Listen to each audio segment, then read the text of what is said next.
అదరగొట్టే కారం రంగు రుచి ఆచి కారం పొడి. రాష్ట్ర రాజకీయాల్లో విశేషమైన పాత్ర పోషించే ప్రాంతం పల్నాడు. అటువంటి పల్నాడు ప్రాంతంలో ఎక్కువ స్థానాలు గెలుచుకున్న పార్టీ రాష్ట్రంలో అధికారంలోకి వస్తుందన్న సెంటిమెంట్ గత కొన్ని దశాబ్దాలుగా కొనసాగుతోంది. అందుకే నాటి ముఖ్యమంత్రి నేదురుమల్లి జనార్దన్ రెడ్డి నుంచి ఇప్పటి సీఎం చంద్రబాబు వరకు ఆ ప్రాంతంపై నిరంతరం ఫోకస్ పెడుతూనే ఉంటారు.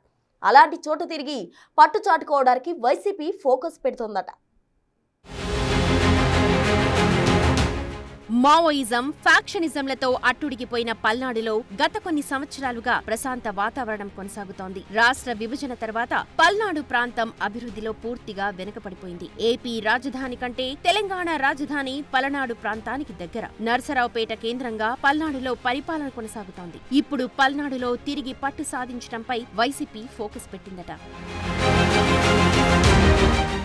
నర్సరావుపేట పార్లమెంట్ సెగ్మెంట్ తో పాటు దాని పరిధిలోని 7 అసెంబ్లీ నియోజకవర్గాల్లో వైసీపీని యాక్టివ్ చేసేందుకు జగన్ కార్యాచరణ రూపొందిస్తున్నారట. దానిలో భాగంగానే పార్లమెంట్ ఇన్ఛార్జ్ ఎంపిక దగ్గర నుంచి అసెంబ్లీ నియోజకవర్గాల ఇన్ఛార్జ్ వరకు ఇటీవల జగన్ IVRS సర్వే కాల్స్ నిర్వహించారట. ఎవరి బలమేంటో, ఎవరి బలహీనత ఏంటో జగన్ తెలుసుకునే ప్రయత్నం చేస్తున్నట్లు ప్రచారం జరుగుతోంది. ప్రస్తుతానికి వైసీపీకి నర్సరావుపేట పార్లమెంట్ సెగ్మెంట్ లో ఇన్ఛార్జ్ లేని పరిస్థితి. మొన్నటి ఎన్నికల్లో ఎంపీ అభ్యర్థిగా నెల్లూరు సిటీకి చెందిన మాజీ మంత్రి అనిల్ పోటీ చేసి ఓటమి పాలయ్యారు. అప్పటి నుంచి కొత్త ఇన్ఛార్జ్ కోసం అన్వేషణ కొనసాగుతోంది. పల్నాడు జిల్లాలో చిలకలూరిపేట, వినుకొండ, మాచర్ల, గురజాల, సత్తెనపల్లి, పెదకూరపాడు, నర్సరావుపేట అసెంబ్లీ నియోజకవర్గాలు ఉన్నాయి. ఇక్కడ ప్రస్తుతానికి వర్కింగ్ ప్రెసిడెంట్ గా గోపిరెడ్డి శ్రీనివాసరెడ్డి కొనసాగుతున్నారు. పల్నాడు జిల్లా వైసీపీ అధ్యక్షుడిగా ఉన్న మాచర్ల మాజీ ఎమ్మెల్యే పిన్నెల్లి రామకృష్ణారెడ్డి కేసులతో సతమతమవుతూ ఉంటే వర్కింగ్ ప్రెసిడెంట్ ని జగన్ నియమించారు. మాచర్ల నియోజకవర్గంలో పిన్నెల్లి రామకృష్ణారెడ్డి యాక్టివ్ అయ్యేందుకు పావులు కదుపుతున్నారు. కేసుల బెడదతో నియోజకవర్గంలో పెద్దగా అందుబాటులో లేకపోయినా పార్టీ క్యాడర్ ని కాపాడుకునే ప్రయత్నం చేస్తున్నారు. పార్టీ క్యాడర్ కు నిత్యం అండగా ఉండే ప్రయత్నంలో పిన్నెల్లి ఉన్నారు. సత్తెనపల్లి, వినుకొండ, పెదకూరపాడు నియోజకవర్గాల్లో పార్టీ పిలుపునిచ్చిన కార్యక్రమాలు కూడా పెద్దగా జరుగుతున్న పరిస్థితి కనిపించట్లేదు. ఇన్ఛార్జీలు ఎవరో కూడా తెలియని పరిస్థితి ఇక్కడ ఉంది. ఈ 3 నియోజకవర్గాల్ని సెట్ చేసే పనిలో అధిష్టానం పడిందట.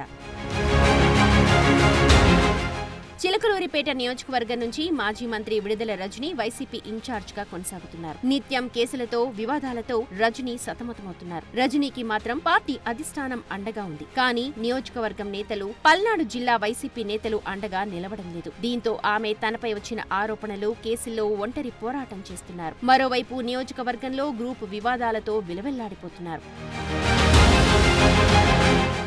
జిల్లా కేంద్రం నర్సరావుపేటలో మాజీ ఎమ్మెల్యే గోపిరెడ్డి శ్రీనివాసరెడ్డి అందుబాటులో ఉంటూ కార్యకర్తలకు, నేతలకు నేనున్నానంటూ ధైర్యం, భరోసా ఇచ్చే ప్రయత్నం చేస్తున్నారు. జిల్లా కేంద్రంలోనే ఉంటూ జిల్లా స్థాయిలో పార్టీని యాక్టివ్ చేసే ప్రయత్నం చేస్తున్నారు. మరో నియోజకవర్గం గురజాల. మాజీ ముఖ్యమంత్రి కాసు బ్రహ్మానందరెడ్డి వారసుడు కాసు మహేష్ రెడ్డి గురజాల వైసీపీ ఇన్ఛార్జ్ గా ఉన్నారు. మెడికల్ కాలేజీల పునర్నిర్మాణం, మెడికల్ కాలేజీలను PPP మోడ్ లో ఇవ్వడాన్ని వ్యతిరేకిస్తూ రాష్ట్రంలోనే మొదటిసారిగా అధికార పార్టీకి ఇక్కడి నుంచే వైసీపీ పోరాటాన్ని మొదలుపెట్టారు. మరోవైపు నియోజకవర్గంలో పార్టీ నేతలకి అందుబాటులో ఉంటూ జిల్లా అధ్యక్ష పదవి కోసం రాజకీయంగా పావులు కదుపుతున్నారు.